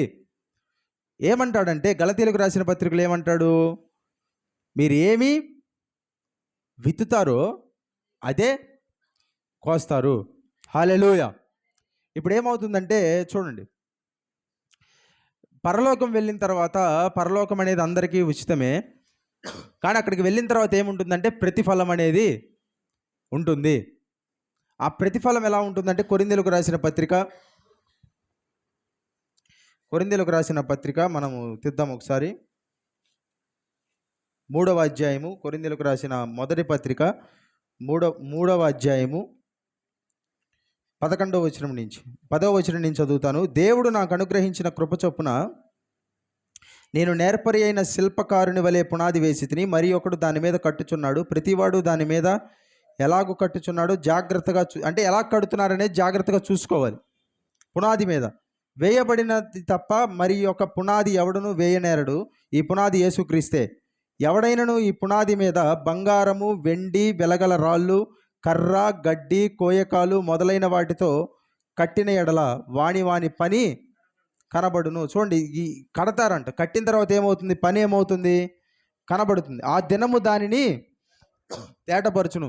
చూడండి, యేసు ప్రభువుని నమ్మి రక్షించబడిన తర్వాత మీరు ఈ లోకంలో ఏం చేస్తున్నారంటే, మీకు వచ్చిన ప్రతిరోజు మీరు ఏం చేస్తున్నారంటే కడుతూ ఉన్నారు. ఏం కడుతున్నారు? దేవుని కొరకు మీరు పని చేస్తూ ఉన్నారు. ఆ పని ఎలాగుంటుందంట, ఎలాంటి వాటితో కడతారంట? కర్ర, బంగారము, వెండి, వెలగల రాళ్ళు, కర్ర, గడ్డి, కోయకాలు ఇవి కడతారు. ఆ దినము దానిని తేటపరచును, అది అగ్ని చేత బయలుపరచబడును, మరియు వాని పని ఎట్టిదో దానిని అగ్నియే చూడండి, ప్రతి ఒక్కళ్ళు చేసిన పనికి అగ్ని ఏం చేస్తుందంట? బయలుపరుస్తుంది. ఇప్పుడు బంగారం అగ్నిలో వేస్తే కాలిపోతుందా? కాలిపోదు. ఏమవుతుంది? అది అలాగే ఉంటుంది. మరలా మనం బయటికి తీసుకోవచ్చు బంగారాన్ని. వెండి ఏమవుతుంది? కాలిపోతుందా? కాలిపోదు. ఇంకా ఏమిచ్చారు? వెలగల రాళ్ళు కాలిపోవు. కర్ర కాలిపోతుంది. గడ్డి, కోయకాలు కాబట్టి ఏమవుతుంది? మీరు చేసిన పని బంగారము, వెండి, వెలగల రాళ్ళదైతే దేవుడు దాన్ని అగ్నిలో పరీక్షించినప్పుడు ఆ పని కాలిపోదు. కానీ మీరు చేసిన పని కర్ర, గడ్డి, కోయకాలు అయితే అదేమవుతుంది? కాలిపోతుంది. కాలిపోయి మీకేమవుతుంది? కాలిపోయిన తర్వాత దాని వలన మీకు ఎటువంటి ఒకని పని 15వ వచనం 14వ వచనము, ఎటిదో పరీక్షించును, పునాది మీద ఒకడు కట్టిన పని నిలిచిన ఎడల వాడు జీతము పుచ్చుకొనును. అంటే మీరు చేసిన పని ఈ లోకంలో నిలబడితే అదేమవుతుందంటే మీరేం పుచ్చుకుంటారు? అక్కడ జీతం పుచ్చుకుంటారు. జీతము అంటే ఏంటి? జీతము అంటే ఏంటి? రెండు పదాలు. జీతం అంటే ఏంటి? దానం అంటే ఏంటి? జీతం అంటే ఏంటి? కష్టపడితే వచ్చేది జీతము, కష్టపడకుండా వచ్చేది దానము. ఇప్పుడు మీరు నెలంతా కష్టపడితే నెలాఖరులో మీ యజమాని నీకు ఇదిగో నీ దానం తీసుకో అంటే మీరేమంటారు? అది దానమా? దాన్ని ఏమంటారు? జీతం. అది నెల మొత్తం దానికోసం మీరు కష్టపడ్డారు కాబట్టి అది జీతం. మీరు నెలంతా కష్టపడలా, స్టార్టింగ్లోనే ఈ నెలలో నాకు ఎందుకో నీకు ఇది ఇవ్వాలని ఉంది తీసుకో అని కొంచెం ఇచ్చాడనుకోండి మీరు పని చేయకుండానే, దాన్ని ఏమంటారు? దానం అంటారు. పరలోకం అనేది దేవుడు మనకి ఇచ్చిన దానము. కానీ పరలోకంలో దేవుడు మనకిచ్చేది మనం చేసిన పనిని బట్టి వచ్చేదే జీతము. హల్లెలూయా. జీతం అందరికీ ఒకే రకంగా ఉండదు. అందరికీ ఒకేలాగా ఉంటుందా జీతం? మీరు ఒక కంపెనీలో పనిచేస్తే పైనున్న ఓనర్, పైనున్న మేనేజర్ దగ్గర నుంచి కింద అక్కడ పనిచేసే ప్రతి వాళ్ళ దాకా అందరికి ఒకే జీతం ఇస్తారా? ఎట్లుంటుంది జీతం అనేది? ఎలా ఉంటుంది? మనిషికి తేడా ఉంటుందా? ఉండదా? ఇది కూడా అంతే. పరలోకంలో అందరూ వెళ్తారు, కానీ పరలోకంలో మీ అందరికీ ఒకే జీతం ఉండదు. మీరు చేసిన పనిని బట్టి అక్కడ జీతం ఉంటుంది. ఎలా ఉంటుంది? మీరు చేసిన పనిని బట్టి అక్కడ జీతం ఉంటుంది. మీరు దేవుడి కోసం ఎంత కష్టపడ్డారు ఈ లోకంలో దాన్ని బట్టే అక్కడ మీకు జీతం అనేది ఉంటుంది. ఇప్పుడు జీతం బాగా వస్తే మీరేం చేయొచ్చు? ఆ జీతాన్ని ఏం చేస్తారు? జీతం బాగా వస్తే ఆ జీతంతో మీరు ఏదైనా చేసుకోవచ్చు కదా. జీతం లేకపోతే సరిగ్గా చాలనంత ఉంటుంది. అదే జీతం ఇంకా తక్కువ వస్తే ఒక పూట తిని ఇంకో పూట తినడానికి కూడా ఉండదు కొన్నిసార్లు, జీతం బాగా తక్కువ వస్తే. మరి పరలోకంలో అందరు వెళ్తారు, కానీ అక్కడ దేవుడు ఇచ్చే జీతం మాత్రం చాలా వ్యత్యాసం అనేది ఉంటుంది. చూడండి, దేవుడి కొరకు కొంతమంది ఇప్పుడంటే మనకి అనేక రకాలైన సౌకర్యాలు ఉన్నాయి, కానీ ఎంతో కష్టపడ్డ వాళ్ళు ఉన్నారు. హల్లెలూయా. ఊర్లు నడుచుకుంటూ 20 కిలోమీటర్లు 30 కిలోమీటర్లు సైకిళ్ళు తొక్కుంటూ సువార్త చెప్పిన వాళ్ళు, పరిచర్య చేసిన వాళ్ళు, చాలా పెద్ద వాళ్ళు ఉన్నారు. వాళ్ళు అప్పుడు రోడ్లు కూడా సరిగ్గా లేవు. రోడ్లు ఎలా ఉంటాయంటే బాగా వర్షం పడితే ఎట్లా ఉంటుంది తెలుసా రోడ్డు? అప్పటిదాకెందుకు, నేను చిన్నప్పుడే రోడ్లు సరిగ్గా ఉండేవి కాదు వెనక బజార్లో. అప్పుడు బాగా వర్షం పడితే రోడ్డు ఎలా ఉంటుంది? అంత బురదగా ఉంటుంది కదా. ఆ బురదలో నడవడానికే కష్టం. కానీ అలాంటి బురదలో కూడా వీళ్ళు ఏం చేసేవాళ్ళంటే సైకిల్ తొక్కడం కష్టమైపోయి అన్ని కిలోమీటర్లు కూడా సైకిల్ని భుజాన పెట్టుకొని వెళ్ళి పరిచర్య చేసిన సేవకులు నాకు కొంతమంది తెలుసు. వాళ్ళ సాక్ష్యాలు చెప్పినప్పుడు నేను చాలామంది విన్నాను నేను. అంటే వాళ్ళు పడిన కష్టానికి వాళ్ళ జీతం ఎలా ఉంటుందో తెలుసా? వాళ్ళు పడిన కష్టానికి అనుగుణంగానే ఉంటుంది. హల్లెలూయా. దేవుడు వాళ్ళకి అంత జీతాన్ని ఖచ్చితంగా ఇస్తాడు. హల్లెలూయా. అసలు పనే చేయకుండా, దేవుడి కొరకు కష్టమే పడకుండా, ఏమీ చేయకుండా ఉంటే పరలోకం ఖచ్చితంగా వెళ్తారు. ఎందుకంటే పరలోకం జీతం కాదు, దానము. హల్లెలూయా. కానీ అక్కడ జీతం అనేది ఉండదు, జీతం అనేది రాదు. అందుకే ఏమంటాడంటే పనిని బట్టి జీతం అనేది ఉంటుంది. ఒకని పని కాల్చివేయబడిన ఎడల వానికి నష్టము కలుగును. పని కాల్చివేయబడితే ఏమవుతుందంట? నష్టం కలుగుతుంది. అదే నష్టము మనకు చెప్పాల, కానీ నష్టం అనేది ఖచ్చితంగా ఉంది. నష్టం కలుగుతుంది, కానీ అతడు తన మట్టుకు రక్షింపబడును, కానీ అగ్నిలో నుండి తప్పించుకున్నట్టు రక్షింపబడును. అంటే రక్షించబడతాడు. అందుకే పరలోకము దేవుడు ఇస్తాడని చెప్పేది. కానీ వాడికి ఏముంటుంది? రక్షించబడినా కానీ ఏముంటుంది? నష్టం కలుగుతుంది, రక్షించబడినా కానీ. కాబట్టి ఎవరైతే ఇప్పుడు దేవుని కొరకు కష్టపడి పని చేస్తున్నారో, ఎవరైతే దేవుని కొరకు కష్టపడి పని చేస్తున్నారో, ఎవరు చూసినా చూడకపోయినా, ఎవరు అన్నా అనకపోయినా దేవుడి కొరకు పని చేస్తున్నారో, ఇదంతా కలిసి కలిసి కలిసి ఒక రోజున మీరు పరలోకం వెళ్ళినప్పుడు దేవుడు మీకు ఖచ్చితంగా జీతాన్ని ఇస్తాడు. హల్లెలూయా. మీ జీతం, ప్రభువునందు మీరు పడిన ప్రయాస వ్యర్థము కాదు. మీరు ఒకళ్ళ కొరకు ఈ లోకంలో ఉన్న యజమాని కోసం పని చేస్తేనే, అరే ఇంత పని చేశాడు కదా అని చెప్పి మీకు ఇంక్రిమెంట్లు ఇస్తున్నారే, బోనస్ ఇస్తారే. దేవుడి కొరకు మీరు పని చేస్తే ఆయన మీకు ఏమి ఇవ్వడా? ఈ లోకంలో ఉన్న యజమానుల కంటే ఆయన దయాహృదయుడు కాడా? హల్లెలూయా. కాబట్టి ఆయన ఖచ్చితంగా మీకు మీ జీతాన్ని ఇస్తాడు. ఇది మీకు ఇప్పుడు కనబడకపోవచ్చు, కానీ మీరు పని చేస్తూ ఉంటే, మీరు దేవుడి కొరకు మీకు ఇచ్చిన పనిని మీరు చేస్తూ ఉంటే, ఒక రోజు వస్తుంది పరలోకంలో మీరు వెళ్ళినప్పుడు ఖచ్చితంగా మీ జీతం మీ కొరకు అక్కడ ఎదురు చూస్తుంది. హల్లెలూయా. ఇప్పటికే మనం చేసిన పనిని బట్టి కొద్దిగా జీతం దేవుడి దగ్గర ఉంది. ఇంకా మనం చేసుకుంటూ పోతే అధికమైన దేవుని దగ్గర నుంచి ఆ ప్రతిఫలాన్ని మనము పొందుకుంటాము. హల్లెలూయా. ప్రతిఫలం ఎవరికి వస్తుందంటే ఇచ్చిన సోర్సెస్ని వాడుకున్న వాళ్ళకే ప్రతిఫలం, అందరికీ ఒకటే రాదు. ఇప్పుడు అందరికీ పని గంటలు ఒకటే. ఒక ఒక ఒక కంపెనీలో పని చేస్తే అందరికీ పని గంటలు ఒకటే, 8 నుంచి 10. ఆ పని గంటల్లో ఆ పని సమయంలో ఎవరైతే కష్టపడి ఇచ్చిన పని కన్నా ఎక్కువ చేస్తారో వాళ్ళకేం చేస్తారు? తర్వాత నెలల్లో ఇంక్రిమెంట్ ఇస్తారు. ఎందుకు ఇస్తారు? బాగా పని చేస్తున్నారు ఇచ్చిన సమయంలో. ఆ ఇచ్చిన సమయంలో నిద్రపోతూ, ఫ్యాన్ కింద పడుకొని హాయిగా నిద్రపోతూ, లేకపోతే అటు చూసుకుంటూ ఇటు చూసుకుంటూ పని తక్కువ చేస్తే ఏముంటుంది? ఎంత ఇచ్చారో అంతే ఇస్తారు. కొన్నిసార్లు ఏం చేస్తారంటే పని నుంచి కూడా తీసేస్తారు. కాబట్టి ఏంటి? దేవుడు అందరికి ఇచ్చిన కృప ఒకటే, అందరికీ ఇచ్చిన పని సమయం ఒకటే. ఎలాగో అందరికి ఇచ్చిన పని సమయం 8 గంటలు 10 గంటలు ఎలాగో, దేవుడు అందరికి ఇచ్చిన కృప ఒకే కృప. కానీ ఆ పని సమయాన్ని వాడుకొని బాగా పనిచేసేవాడికి రివార్డ్ వస్తుంది.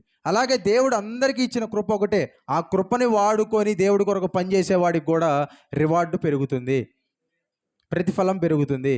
కానీ ఆ కృపని వాడుకోకుండా పక్కన పెట్టినోడికి ఎలా ఉంటుందంటే రివార్డు ఉండదు, ప్రతిఫలం అనేది ఉండదు. కానీ దేవుడు అందరికి ఇచ్చిన కృప ఒకటే. హల్లెలూయా. కాబట్టి దేవుడు ఏంటంటే దేవుడు చెప్పే విషయం ఏంటంటే, పరలోకం అనేది దేవుడు మనకిచ్చిన స్వాస్యము, అది దేవుడు మనకిచ్చిన దానము. అది మన క్రియలను బట్టి కాదు, మన నీతిని బట్టి కాదు, దేవుడిచ్చిన ఉచితమైన రక్షణను బట్టి. హల్లెలూయా. కానీ దేవుడు పరలోకంలో మనకిచ్చే ఆ నీతి ఏదైతే ఉంటుందో, ఆ ప్రతిఫలం ఏదైతే ఉంటుందో, ఆ ప్రతిఫలము, ఆ జీతం ఏదైతే ఉంటుందో, అది మనము దేవుని కృపను వాడుకొని చేసే పని మీద అది ఆధారపడి ఉంటుంది. హల్లెలూయా. కాబట్టి మనం ఏం చేయాలంటే దేవుడి పని అవకాశం ఉన్నంత వరకు మనము చేయాలి. ఎందుకంటే మీ కొరకు ఈ లోకంలో మీ కొరకు మీరు ఏం చేయకూడదు? ధనమును సమకూర్చుకొనకుడి. అంటే సమకూర్చుకొనకుడి అంటే కష్టపడొద్దు, డబ్బు సంపాదించొద్దు అని కాదు. దానికన్నా ప్రాముఖ్యమైనది ఒకటి ఉంది. అదేంటో తెలుసా?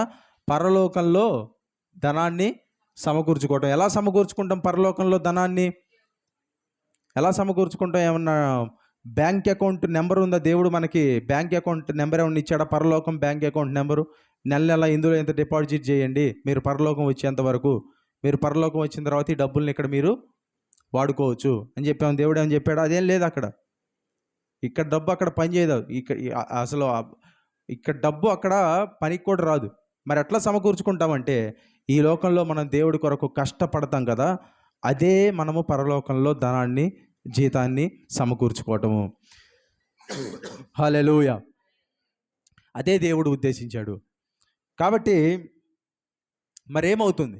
ఈ లోకంలో పని చేయకుండా, దేవుడి కొరకు లేకుండా మనము మన ఇష్టానుసారంగా మనం జీవిస్తే ఏమవుతుందంటే, చూడండి, పోతీఫరు ఇంట్లో ఉన్న యోసేపుకి వచ్చిన శోధనలో యోసేపు పడిపోయినట్లయితే, యోసేపు అక్కడ ఉన్న ఆ ఐగుప్తులో ఒక ప్రధానమైన బాధ్యతలో ఉండేవాడు కాదు. అంటే ఏంటి? అతడు పాపము చెయ్యటానికి ఇష్టపడలేదు గనక దేవుడు అతన్ని ఒక పెద్ద పొజిషన్లో పెట్టడానికి ఇష్టపడ్డాడు. హల్లెలూయా, హల్లెలూయా. కాబట్టి ఏంటంటే చూడండి, మీరు ఏమవుతుందంటే ఎప్పుడైతే మనము పాపము చేయటానికి మనము తిరస్కరిస్తామో, దేవుడు మనల్ని గొప్ప వాళ్ళని చేయటానికి ఆయన ఆనందిస్తాడు. హల్లెలూయా. ఆయన ఒక మాట అంటాడు. ఏమంటాడు? నేను నా నామమును నేను ఎలా అవమానపరచుకొందును? ఆయన మహిమను వేరే వాళ్ళకి ఇచ్చేవాడు కాదు ఆయన. హల్లెలూయా. కాబట్టి దేవుడు ఏం చెప్తున్నాడంటే, మనము ధర్మశాస్త్రము క్రింద లేము. కానీ దాని అర్థం ఏంటి అంటే, పాపము చెయ్యటానికి కాదు, పాపమును జయించటానికి. ఆమేన్, హల్లెలూయా. ఎట్లాగా? పౌలు గారి మీద ఒక ఎక్యుజేషన్ వచ్చింది. ఒక ఎక్యుజేషన్ అంటే నింద. అపోస్తల కార్యాల గ్రంథం 18వ అధ్యాయం 13వ వచనంలో ఒక మాట అంటారు. ఏమంటారు తెలుసా? అపోస్తల కార్యాలు 18వ అధ్యాయం 13వ వచనం మీరు చదివితే, ఇతడు ధర్మశాస్త్రమునకు వ్యతిరేక్తముగా దేవుణ్ణి ఆరాధించుటకు ప్రజలను పురిగొలుపుతున్నాడు. అయితే అక్కడ ఉన్న మంచి మాట ఏంటో తెలుసా? ధర్మశాస్త్రానికి వ్యతిరేకంగా బోధ చేస్తున్నాడని మాత్రమే అల్ల వాళ్ళు. ఏమన్నారు? బైబిల్ చూడండి దయచేసి. కనీసం ఎవరు బైబిల్ తెరవట్లేదు, ఆ వచనాన్ని తీయట్లేదు. 18:13 అపోస్తల కార్యముల గ్రంథము 18:13 వచనము. వీడు ధర్మశాస్త్రమునకు వ్యతిరేక్తముగా దేవుని ఆరాధించుటకు ప్రజలను ప్రేరేపించుచున్నాడు. ఏం చేస్తున్నాడంట? ధర్మశాస్త్రానికి వ్యతిరేకంగా బోధ చేస్తున్నాడు అన్నట్లు, ధర్మశాస్త్రానికి వ్యతిరేకంగా దేవుణ్ణి ఆరాధించడానికి. హల్లెలూయా. అంటే కొత్త మార్గాన్ని చూపిస్తున్నాడు దేవుణ్ణి ఆరాధించడానికి. అంతేగాని ధర్మశాస్త్రానికి వ్యతిరేకం చెప్పి మన ఇష్టం వచ్చినట్టు బతకొచ్చు అని చెప్పడానికి కాదు. దేవుణ్ణి ఆరాధించడానికి ఇంకొక కొత్త మార్గం ఉంది అని చెప్పడానికి. హల్లెలూయా. ఆ కొత్త మార్గమే నూతనమైన సజీవమైన మార్గము, ద న్యూ అండ్ లివింగ్ వే, హెబ్రీయులకు రాసిన పత్రికలో అంటారు. హల్లెలూయా. కాబట్టి ఆయన చేసిన పని అది, ఆయన చెప్పిన సందేశం అది. హల్లెలూయా. కాబట్టి ఏంటంటే దేవుని ఉగ్రత అనేది మన మీద ఏమాత్రమును లేదు. కానీ ఎప్పుడైతే మనము దేవుని కృపలో ఉండి ఆయన కృపని మనం వాడుకోకుండా మన ఇష్టం వచ్చినట్లు మనం ఉంటామో, దానికి తగినటువంటి క్రమశిక్షణ అనేది ఉంది. ఆ క్రమశిక్షణ ఏంటంటే యాక్సిడెంట్ కాదు, ఆ క్రమశిక్షణ ఏంటంటే రోగము కాదు, ఆ క్రమశిక్షణ ఏంటంటే మరేదో కాదు. ఆ క్రమశిక్షణ ఏంటంటే దేవుడు మిమ్మల్ని ఆయన పద్ధతిలో ఏం చేస్తాడంటే మిమ్మల్ని క్రమశిక్షణ అనేది చేస్తాడు. హల్లెలూయా. అది ఎందుకు అంటే మరలా మిమ్మల్ని మేలు కొరకే అంటాడు కదా. హెబ్రీయులకు రాసిన పత్రికలో మాట అంటాడు. ఒకసారి చూడండి, హెబ్రీయులకు రాసిన పత్రిక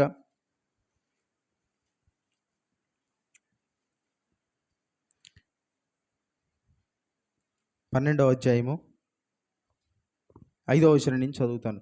నా కుమారుడా, ప్రభువు చేయు శిక్షను తృణీకరించకము. చూడండి, ప్రభువు చేసే శిక్షణ ఏం చేయకూడదంట? తృణీకరించకూడదు. ఆయన నిన్ను గద్దించినప్పుడు విసుగకము. చూడండి, ప్రభువు యేసయ్య ఎప్పుడైతే మనల్ని శిక్షణ, ఇక్కడ ఏమన్నాడు? శిక్షను అన్నాడు. కానీ ఇదేంటంటే శిక్షణ. ప్రభువు తాను ప్రేమించు వారిని శిక్షించి దండించును. చూడండి ఇక్కడ ఏంటి, శిక్షణ దండన, చాస్టైన్మెంట్ అంటాడు ఇంగ్లీష్లో. చాస్టైన్మెంట్ అంటే ఏంటంటే శిక్షణ, అంటే ట్రైనింగ్ అన్నమాట. దేవుడు ఏం చేస్తారంటే మనల్ని శిక్షణ ఇస్తాడు మనకి. ఆయన కుమారులతో సంభాషించినట్లు మీతో సంభాషించు, ఆయన హెచ్చరికను మరచితిరి. శిక్షాఫలము పొందుటకై మీరు సహించుచున్నారు. దేవుడు కుమారులుగా మిమ్మును చూచుచున్నాడు. తండ్రి శిక్షింపని కుమారుడెవడు?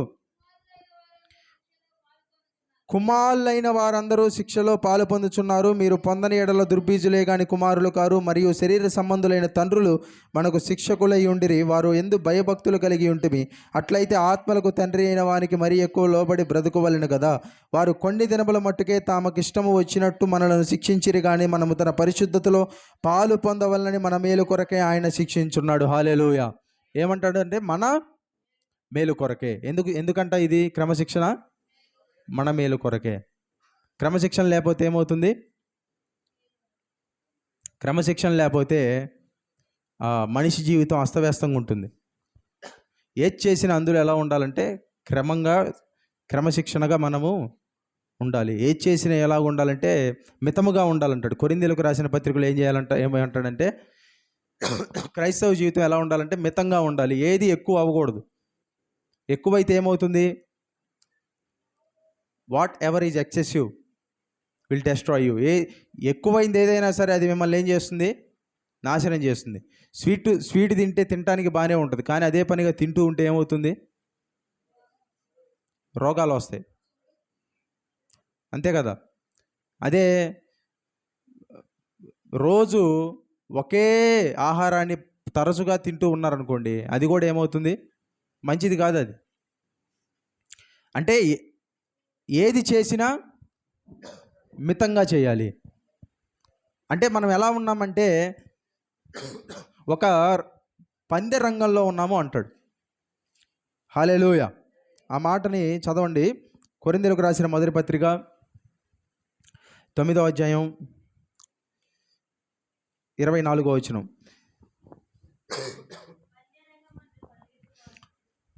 పందెరంగుమందు పరిగెత్తు వారందరూ పరిగెత్తుదురు కానీ ఒక్కడే బహుమానం పొందునని మీకు తెలియదా? చూడండి, అందరూ పరిగెడతారు, కానీ బహుమానం ఎంతమందికి వస్తుంది?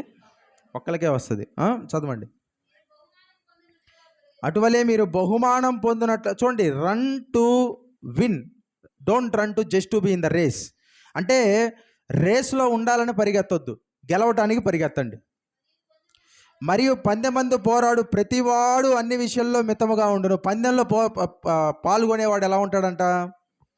అన్ని విషయాల్లో మితంగా ఉంటాడు. చూడండి, ఎవరైనా పరిగెత్తే వాళ్ళని మీరు గమనించండి. వాళ్ళు కొన్ని రోజులు, కొన్ని నెలల ముందు నుంచే వాళ్ళు చేసే ప్రతి పనులు ఎలా ఉంటారు? మితంగా ఉంటారు. ఎలా ఉంటారు? మితంగా. వాళ్ళు వేసుకుంటే దుస్తులు కూడా ఎలా ఉంటాయి? మితంగా ఉంటాయి. ఇప్పుడు పందెంలో పరిగెత్తడానికి ముందు ఎవడైనా చికెన్ బిర్యానీ తిని పందెంలో పరిగెడతాడా? ఆ ముందు రోజు కూడా తిండు. ఓకే. పందెంలో పరిగెత్తేవాడు ఎవడైనా సూటు బూటు వేసుకొని ఇస్త్రీ చేసిన షర్ట్ వేసుకొని పరిగెత్తడం చూస్తారా? పరిగెత్తరాలు. ఎలా పరిగెడతారు? ఒక షార్టే ఉంటుంది, ఒక షార్టు టీ షర్టు. ఎందుకు షార్టు టీ షర్ట్? ఎందుకు? తేలిగ్గా ఉంటుంది, అసలు వేసుకున్నట్లే ఉండదు. షార్టు టీ షర్ట్ వేసుకొని పరిగెడతారు. అంటే ఏంటి? మితం. వేసుకునే దుస్తుల్లో మితం, తినే ఆహారంలో మితం, అన్నిట్లో మితంగా ఉంటాడు. మితముగా ఉండును. వారు క్షయమగు కిరీటం పొందుటకును, మనమైతే అక్షయమగు కిరీటము పొందుటకును మితముగా ఉన్నాము. మనం ఎందుకు మితంగా ఉన్నాము? అక్షయమైన కిరీటం పొందడానికి మితంగా ఉన్నాం. అన్ని విషయాల్లో మితంగా ఉండాలి. ఏది చేసినా ఏది ఎక్కువైనా మంచిది కాదు. తినటం ఎక్కువైనా మంచిది కాదు, నడవటం ఎక్కువైనా మంచిది కాదు. నడిచి కూడా చూడండి, నడవటం కూడా మితంగానే ఉండాలి. ఓకే. ఏదైనా మితమే. ఎంతవరకు చేయాలో అంతవరకే చేయాలి. ఎక్కువ మాట్లాడకూడదు. మాట్లాడటం కూడా ఎలా ఉండాలి? మితంగా ఉండాలి. మితంగా అంటే చూడండి, ఒక మాట అంటాడు, విస్తారమైన మాటల్లో ఏముంటుంది? దోషం ఉంటుంది. కొంతమంది మాట్లాడటం మొదలు పెడితే దానికి ఎండింగ్ ఎక్కడో వాళ్ళకు కూడా తెలియదు. అంటే ఎక్కడ ఆపాలో కూడా తెలియదు. అంటే మాట్లాడుతూనే ఉంటారు. ఒక 10 మంది, ఒక 20 మంది ఒక చోట ఉన్న ఆ 10 మంది స్వరం వినపడదు, కానీ ఒకళ్ళ స్వరమే తరచుగా వినపడుతూ ఉంటుంది. దాని అర్థం ఏంటి? మితం లేదు మాట్లాడటంలో, ఆ స్వరాన్ని అదుపులో పెట్టుకోవటం ఏం లేదు, మితం లేదు. అంటే అక్షయమైన కిరీటం పొందేవాడు ఏం చేయాలంటే మితంగా ఉండాలి. అంటే ఎక్కడి వరకు చేయాలో అక్కడి వరకే చేయాలి, ఎక్కువ వెళ్ళకూడదు. అక్షయమ కిరీటం పొందుటకు మితముగా ఉన్నాము. కాబట్టి నేను గురి చూడని వాని వలె పరిగెత్తువాడను కాను. గాలిని కొట్టినట్టు నేను పోట్లాడటం లేదు, కానీ ఒకవేళ ఇతరులకు ప్రకటించిన తరువాత నేనే భ్రష్టుడనైపోవుదునేమో అని నా శరీరమును నలగగొట్టి దాన్ని లోబరుచున్నాను. అంటే ఏంటి? ఇతరులకు ప్రకటించిన తర్వాత నేను మితంగా ఉండనేమో అని శరీరాన్ని నలగొట్టమంటే ఏం చెప్పండి? ఇప్పుడు ఈ వచనం ప్రకారము ఈ మితంగా ఉండటం. చాలామంది శరీరాన్ని నలగొట్టడం అంటే చాలా వ్యాఖ్యానం విన్నాం ముందు మనం. ఏంటి? ఉపవాసము, జాగారము, ఉపవాసాలతో, జాగారాలతో, ఇంకా వీటన్నిటితో శరీరాన్ని నలగొట్టుకున్నాడు పౌలు గారు. శరీరాన్ని నలగొట్టుకోవటం అంటే అసలు అర్థం ఏంటి వాస్తవానికి? సుత్తి లేకపోతే ఈ మల్లాటు అవి తీసుకొని కొట్టుకోవటం మన శరీరాన్ని మనం, లేకపోతే వాళ్ళు చెప్పినట్టు ఎక్కువ ఉపవాసాలు ఉంటే, ఎక్కువ జాగారాలు చేస్తే అన్నట్ట. దాని అర్థం అది కాదు. ఈ వచనం పైన వచనాలు చదివితే అర్థమవుతుంది. అన్ని విషయాల్లో మితంగా ఉండేవాడు ఏం చేస్తున్నాడో తెలుసా? తన శరీరాన్ని నలగొట్టుకుంటున్నాడు. అంత ఈజీయా? అన్ని విషయాల్లో మితంగా ఉంటాం అంత సులభమా? సులభం కాదు. ఇప్పుడు మీరు టీవీ చూస్తూ ఉంటారు. టీవీ చూస్తూ ఉంటే టీవీ ఆపేసి మీరు చర్చికి రావాల్సిన సమయం అయింది. అది ఆపేసి మీరు చర్చికి రావడం అంత సులభమా మీకు? మితంగా ఉంటామంటే అదే. ఇప్పుడు టీవీ కట్టేసి టైం 11 అయింది, ఇప్పుడు టీవీ కట్టేసి చర్చికి రావాలి, సులభమా? ఇప్పుడు వెళ్తే ఏముంటుందిలే, పాటలు పాడుకుంటూ ఉంటారు. పాటలు అంటే ఏదో పెద్ద ప్రాముఖ్యత లేనట్టు.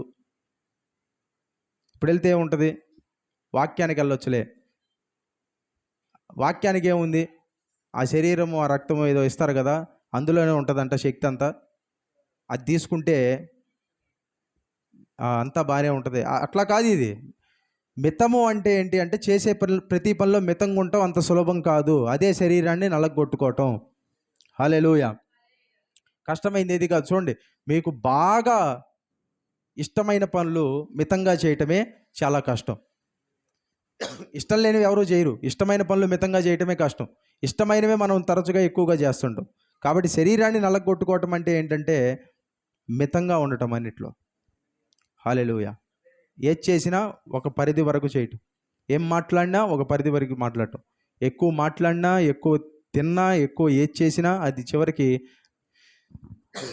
నష్టాన్ని తీసుకొస్తుంది, కానీ మనిషికి ప్రయోజనాన్ని తీసుకొని రాదు. కాబట్టి దేవుడు ఏమంటాడంటే క్రమశిక్షణ అనేది చాలా ప్రాముఖ్యమైనది. సామెతల్లో ఒక మాట అంటారు. ఏమంటారంటే, నేను చెప్తాను ఆ మాట ఏంటంటే, ఎవరైతే గద్దింపునకు లోపడతాడో వాడు ఏమవుతాడంటే ప్రమోట్ అవుతాడంట. ఎవడైతే క్రమశిక్షణను తృణీకరిస్తాడో వాడు ఉన్న పరిస్థితుల్లో నుంచి కూడా దిగజారిపోతాడంట. ఏమవుతాడు? దిగజారిపోతాడు. కాబట్టి ఏంటంటే క్రమశిక్షణ అనేది మనిషి జీవితంలో చాలా ప్రాముఖ్యమైనది, ముఖ్యంగా క్రైస్తవుడికి. అది కనుక లేకపోతే అదేం చేస్తుందంటే చివరికి చాలా పరిణామాలకు అదేం చేస్తుందంటే దారి తీస్తుంది, చాలా వాటికి వెళ్ళిపోతుంది. ఒక్క డిగ్రీ మనిషి డీవియేట్ అయినా అది ఎక్కడికో వెళ్ళిపోతుంది. అది నేను చెప్పాం కదా, ఏమని? ఒక డిగ్రీ, ఒక సముద్రంలో వెళ్ళే పడవ ఒక్క డిగ్రీ డీవియేట్ అయింది అనుకోండి, లాంగ్ రన్లో ఏమవుతుంది? అది అంటే వెళ్ళే కొద్ది ఎక్కడికి వెళ్ళిపోతుంది? కొన్ని వేల కిలోమీటర్లు తేడా వచ్చేసింది. ఒక్క డిగ్రీ ఇట్లా డీవియేట్ అయితే ఏమవుతుంది? చివరికి వేల కిలోమీటర్లు ఎక్కడో వెళ్ళిపోయి తేలిద్ది కదా.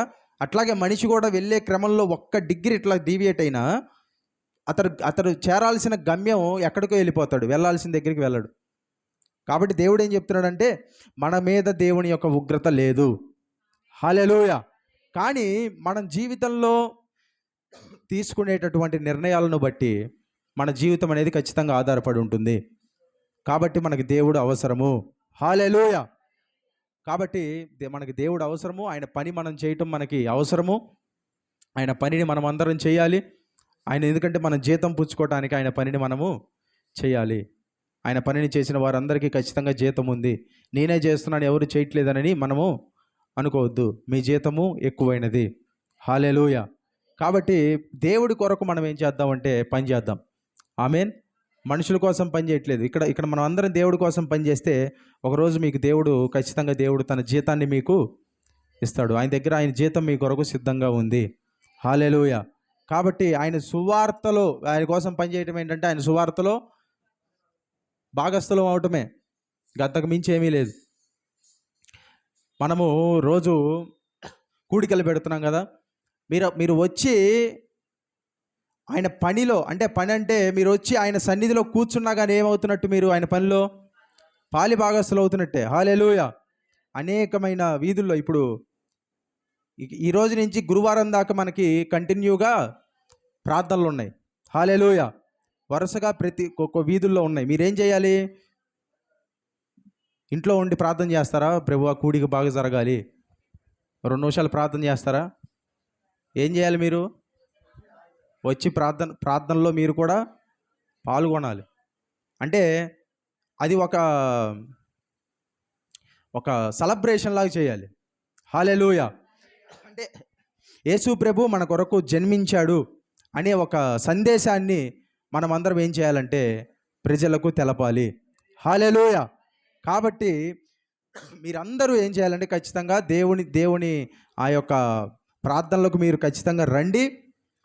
మీరు ఆ ప్రార్థనలో పాల్గొనండి. మనమందరం కలిసి ఏం చేద్దామంటే వీధుల్లో అనేక మందికి దేవుని యొక్క ప్రేమను, ఆయన ఎందుకు ఈ లోకంలో జన్మించాడు అనే దాన్ని మనము అనేక మందికి తెలియజేద్దాము. హల్లెలూయా. ఎంతమంది దేవుని ప్రేమను తెలియజేయాలి అనుకుంటున్నారు?